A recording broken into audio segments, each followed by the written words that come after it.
This week in East Brunswick, as in many other towns across the country, residents were stunned by the destruction of the World Trade Center.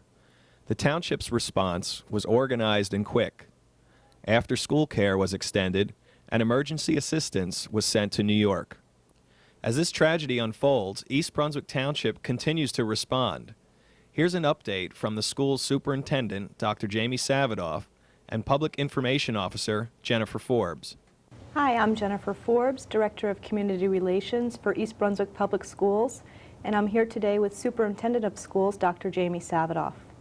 Dr. Savadoff, could you please give us an update of the school's response to our recent incidents in the city? Our community, I'm very proud of our community and the way all segments of the community have come together in the last 2 days, and the positive impact under the circumstances that it has had on our schools. We had as close to a normal day of school under the circumstances that one could hope for today. And I personally visited 4 of our schools, and the central office staff visited other schools.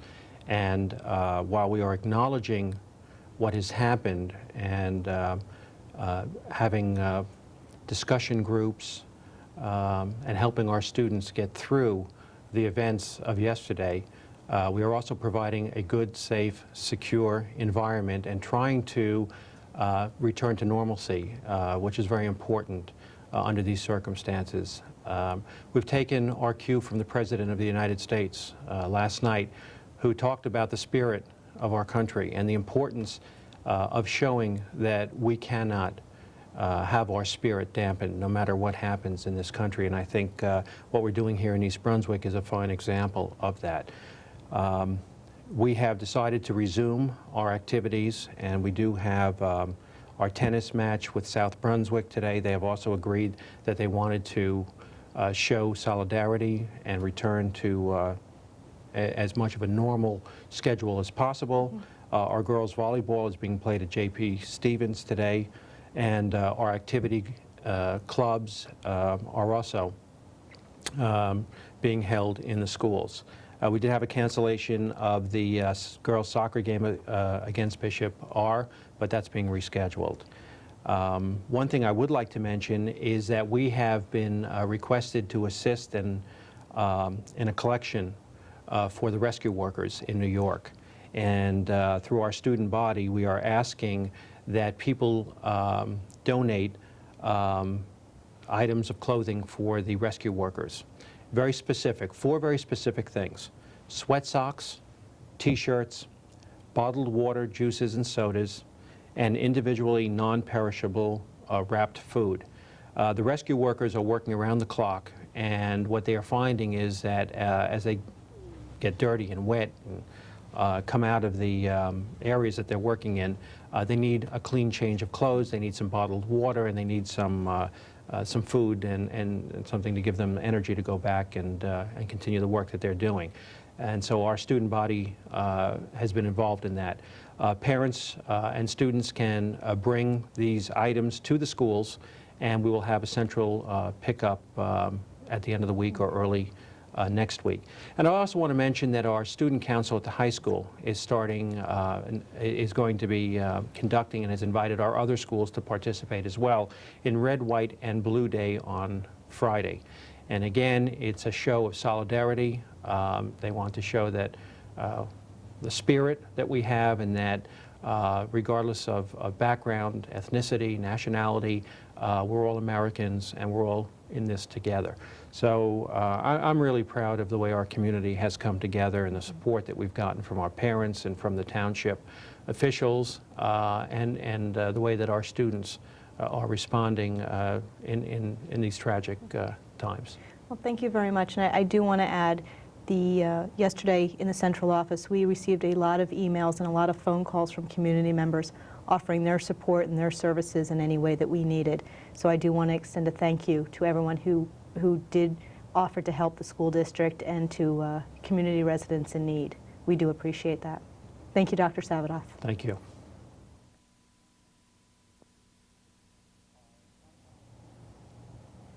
Hi, I'm Tom Beese. I'm the Assistant Superintendent for Students and Activities for the East Brunswick Schools. We've come here together today to help you help your children in regard to the most recent tragedies that have occurred over the last 2 days. I'm here today with Dr. Jenn F, Ms. Claudia Weiss, Melissa Wall, and Ms. Sharon Fleischman, all of which are here available to support your students as well as you here within the East Brunswick community. I would like to open with Dr. Savali giving us an overview. I've heard from many parents who are concerned about the best way to help their children. They're sorting through their own reactions to the shocking events and their own feelings, and they're really not quite sure of what the best thing to do is at this time. We've posted some suggestions for you to consider on the district website when you're helping your children through these next difficult days. Children's immediate reactions to a disaster often center around a fear for their own safety. It's important for you to reassure your child that they are safe. You also should provide an opportunity for them to talk about what they're afraid of. If they're unable to verbalize it, you may want to say things like, "Are you frightened that something may happen to Daddy or Mommy?" There are things to consider about a child's reaction to a disaster as far as considering their age, what their previous experience has been, what their personality and temperament is, and how close the situation is affecting them immediately. Sometimes they may have reactions like denial. Denial in a younger child might be seen as a refusal to talk about what's happened or even clowning about the events.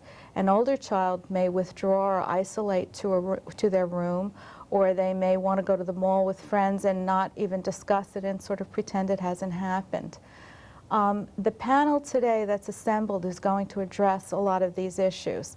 I think the most important thing that parents need to remember is that when you don't know the right thing to say, a hug and saying, "Gee, this is really hard for both of us or all of us," is really the best thing you can do.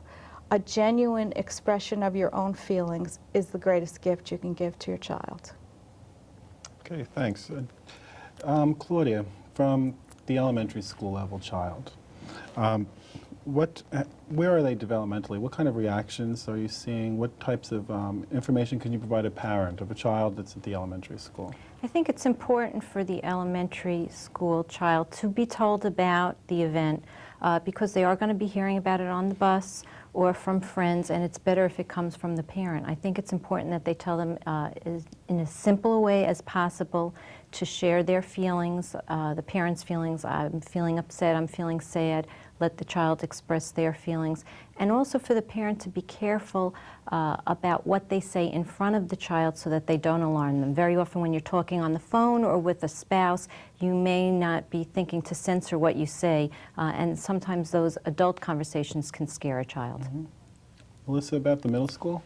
I think it's also important to make sure you take the time to talk with your child about it. You know, really, as Dr. Cervalli said, talk about their feelings. They probably have seen the television. They probably are definitely talking about it with friends.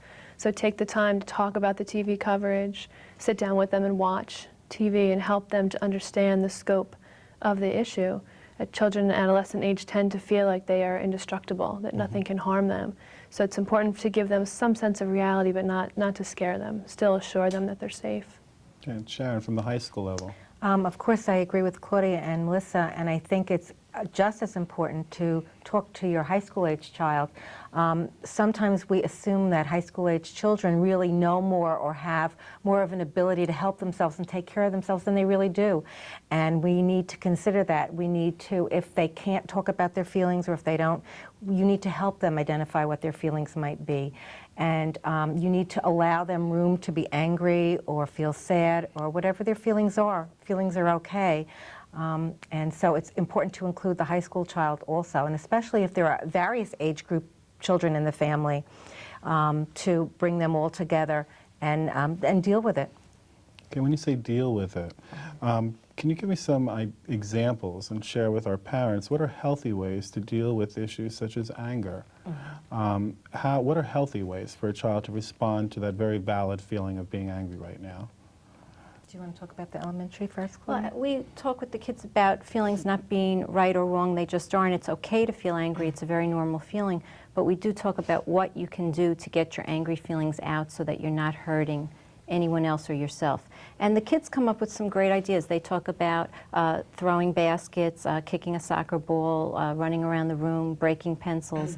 So I think we need to help them come up with a way that's good for them, where they can physically feel like they're getting their feelings out without hurting themselves or anyone else. Right, and the same at the middle school level, something that your child enjoys doing, just to let that energy out. If they play an instrument, if they're on a sports team, if they particularly like writing, they could write in a journal or write a letter, anything to just get the emotion out. And I think certainly with the older child, with the high school child, sitting around and talking with them as a family, or even just as with the parents and the high school child, and letting them express their feelings and validate their feelings, understanding that their feelings are real and they're theirs. And talking is, I think, is probably one of the most effective ways of dealing in a healthy way with the feelings that Tom mentioned, the anger and hate or whatever the child's feeling is. Right, a lot of the answers today have been about talking, you know, reaching out to your child. What happens if your child comes home and he's not speaking about this? There's just no conversation. Should the parent reach out? What should happen? I think it's important for the parent to let the child know they're available, to share their own feelings. Sometimes children aren't ready to talk about it right away, but to let the child know you're there and you're available, and also that it's okay if you need some quiet time. Maybe the child would prefer to draw or to write, but certainly to encourage discussion, because it is important for the child not to withdraw, but to eventually be able to talk about their feelings. Right, because they're seeing it on television, they're hearing about it at school, they probably have heard about people who have been really personally touched by the tragedy. So I would definitely reach out to them and see if you can draw them out. And certainly on the high school level, we know that the children in high school have heard, they've seen it on TV, their friends, they are talking about it, they're talking about it with their friends. And I think someone mentioned before about being invincible, and no one is more invincible than a high school student. And I think it's important for them to have an access to their feelings. Okay, and we've talked about the children seeing this on TV, particularly at the elementary level. We're having a lot of questions about, well, how do we, meter this? What's appropriate for a child that age level to be watching on the television regarding this tragedy? I think it's really not appropriate for young children to be watching it. It's very scary. They're showing a lot of the same information over, and it's more information than the children need to have. I think it's good for parents to talk with their children, if the children ask them questions, to answer them, but I don't really think they need to see those visual images repeated over and over. It's just, it's too much for them to really process at their age. Okay, do you see what are the differences, though, between now elementary and the older child? I think at the middle level, they can watch some of it, but I would meter it. Again, as Claudia's saying, you don't want to see the same thing over and over again, but it's important to sit with your child and talk about it. Don't let them just experience it on their own, process it with them. As with any acts of violence, I think that you want to be there with your child when they're experiencing it. Okay, so we've now been working with the child, and you're talking with the child. How long before we should be concerned that maybe we should be seeking some professional help? I think with elementary children, very often you may not see a reaction right away. They often have a very delayed reaction, and so you may think your child isn't affected at all, and then a week or two down the line you may start to see some signs of sadness or withdrawing, and that would be very normal. I think if you see it for a prolonged period of time, several weeks, you might want to start questioning some of the professionals in the school, the social workers or psychologists, the student assistants, the nurse. You might want to seek some guidance to see if that's normal or if further intervention may be needed.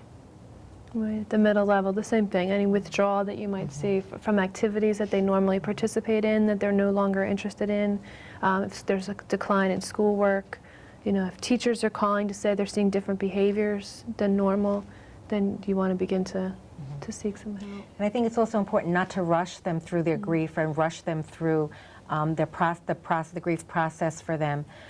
For each person, it's very individual. And so I think that they do need some time. We've also received a few calls regarding concerned families that know full well that there's a family that's waiting for either a mother or father still to be located in New York. And they're wondering what they should do, and they're seeking our advice as far as what's appropriate. What can they do to let those families know they're there to support them? Can you offer some suggestions? I think everybody wants to feel like they're mobilizing to provide support and help. And it's great to ask the kids, what would you like to do? What could we do to help the family? Could we be with them? Do you want to ask them out to play? Do you want to, the older ones could maybe help with a meal. I don't know if you have other suggestions. I mean, if they are looking to get their mind off of things, volunteer to do homework together or share what happened during the school day, just something to show that you're there for them. Maybe they could stay over for a night. Also, I think it's important to understand that there's help beyond the school, and that if your child feels like he or she is not doing enough and they want to do more, maybe they can offer to go to worship with the other child, or do some activity with the other child. Outside of the home. Right, outside of the home, right. Well, I think in closing, I think the reality is that we all recognize as a school system that we are here for the children as well as the citizens of East Brunswick to support them. There's always questions as far as, do we know how many families this has been impacted on? Do we have an accurate number? This isn't about numbers. This is the reality that every person in this community has been impacted by this, and that through the school systems we have counselors, we have psychologists, social workers, we have people making home visits for children and families that are having very, very stressful situations at this point. And it's very important to know that this doesn't have to be done on your own, that we are here to help you. And if you're not comfortable with working with people through the school systems, that we are more than happy to give you phone numbers and make referrals for you to seek outside supports through, be it through the religious, through other medical and clinical centers within the community. And so I think in closing, I think that's the most important part to know, is that we are here to support everyone here in the community, and everyone has been impacted by this tragedy. Thank you.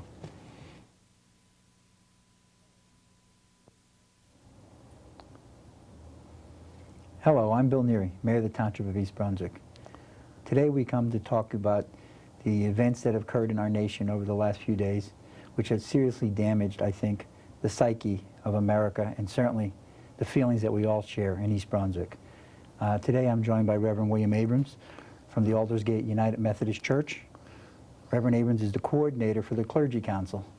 As you're aware of in East Brunswick, you just have to drive any place in town, we have a house of worship right around the corner. We have almost 36 churches, synagogues, different types of religions, different types of people who share our community and certainly share our religious community. Events like this, beyond the damage that's been done to buildings, the damage that's been done to families, the damage that's been done to all of our lives, there's also the spiritual damage that's been done. And I think today, with the Clergy Council and the Pastoral Alert, we have to answer some of the things that we can do as humans to respond to such a horrible, grotesque tragedy. So let's just start with a couple things, first of all, Reverend. I guess the first thing is the Clergy Council itself. Try to describe some of the things the Clergy Council, how you would think you'd respond to something this horrible. Well, we had made arrangements with the school system last year in the event of a crisis like this, and the plan was if it involved the school, they would contact the secretary at St. Bart's Church, who would then contact the clergy that are on the list of respondents for situations like this. And we offer both space as well as counseling and services, things that would help people in a time of severe crisis like this is. A lot of the churches are having special services and have certainly opened their doors at night for... Yes, yes. I know Nativity Lutheran had a service last night, Trinity Presbyterian did, I know the Aldersgate Church did, and Father Allegra of St. Bart's told me that both morning masses were attended much more than usual. And you in your own congregation, you've told me that there are people who have certain problems that have occurred in their lives, and you have people who can experience different things can help. Yes, I think one of the things that the houses of worship offer are people who have had, unfortunately, terrible things happen to them, and they have used their faith to work through them and developed a positive attitude out of what would be something that's really horrible. And what I try to do sometimes when people are in a difficult position is find someone who was in a similar position like that so they can talk to each other and kind of share the hurts, the anxiety, the frustrations, and sometimes the hatred and resentment that comes. And the joining of humanity. Yes. And yes. I think that's some of the feelings we're feeling right now. The shock seems to be wearing off today. Mm-hmm. And the shock itself is being replaced by a helplessness and a rage, Yes. and all the things that aren't necessarily always positive in what we can do. No. And I think it's good to channel our efforts into the common good. Yes, right. And I think that's what synagogues, churches, temples all offer people. They don't say that there aren't bad things in the world, but what they try to do is to say, when we have something terrible happen like this and we feel that rage and the anger and the resentment and we want to do something, what we try to do is help people find positive ways to express that. You can't deal with anger by denying it. When loved ones are injured or killed, there's going to be hatred for the people who brought that to them. But hatred, if just left alone, festers into something that doesn't help anyone. So and the nice type of work that you can do is the individual work also. You Yes. can do it on a congregational level, which is very good for Right. communal spiritual things, but on an individual level, you could get down to the person's individual responses. Yes, yes, yes. I think they'll find the rabbis and pastors and other religious leaders in the community are very open to people and will give time to provide a listening ear. I mean, clergy are trained listeners and counselors, but mainly what we do is we listen to people and try and let them express the way they really feel and tell them it's okay to be angry and if they feel hate and the type of thing we're going to feel in this, saying why did this happen and why didn't we prevent it, that type of thing. And East Brunswick is a community that has so many different types of churches that reflects so many religions and so many races even as part of different congregations. Yes, it is. Yes. Yeah, we're blessed with a wide range of religious communities, I think, that can help a wide range of people. Well, one of my personal highlights every year is the Clergy Council's Interdenominational Thanksgiving service. Well, thank you. It's a service where I think, for those who haven't seen it on Channel 3 or haven't experienced it live, it's just such a nice night to see so many different members of the clergy throughout a community participate in an event that's more secular in a lot of ways, I guess, and because it's a non-religious holiday we're celebrating and the joys of thanking for what we have at Thanksgiving. But I think that the spirit that the Clergy Council is what I would like to think that this community of East Brunswick is almost looking for, because we feel so hopeless in some ways and so helpless in other ways. Right. That I'm asking the community come together on Thursday night. Good. With an event that's being facilitated and working with the Clergy Council to come to the Municipal Pond at 7:30 for a candlelight vigil.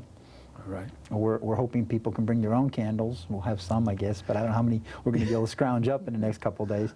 At that service, I think the members of the clergy will be able to provide some personal insights and perhaps some spiritual guidance. And so I think that's something that we need to do as a town, and I'm really glad the Clergy Council participate. Right, because the history of America has been the history of people who gather to pray in times of crisis. I mean, right from the very beginning, and although not everyone's faith is the same or understand God or the Supreme Being the same, nonetheless, I think what people find that when they gather in community and express their concerns, they find help that they're not going to find without that expression of community. You're right. That's what makes America so difficult. We aren't one religion. We aren't one race. We're an idea. Right. And our idea has been questioned here. The idea and the concept of America is what's really being right to the bedrock.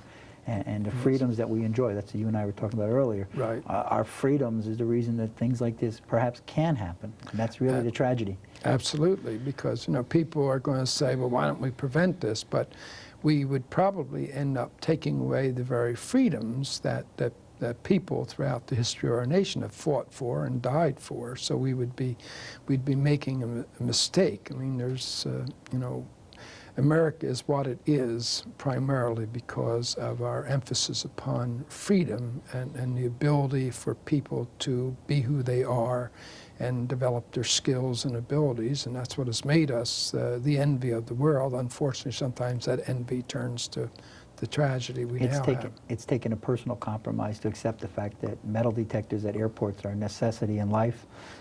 When they first came into existence, I know how much it bothered me personally. Right. And obviously we're learning that that's still not the catch-all that we're going to have an answer for. No.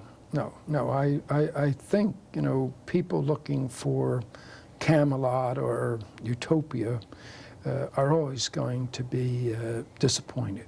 I mean, there's no way you can prevent every tragedy in life. What you gotta do, you look for the good. Always look for the good. Look for the good and learn to work through the tragedy. And when you learn to work through it, you in turn become someone who can help somebody else work through the tragedy.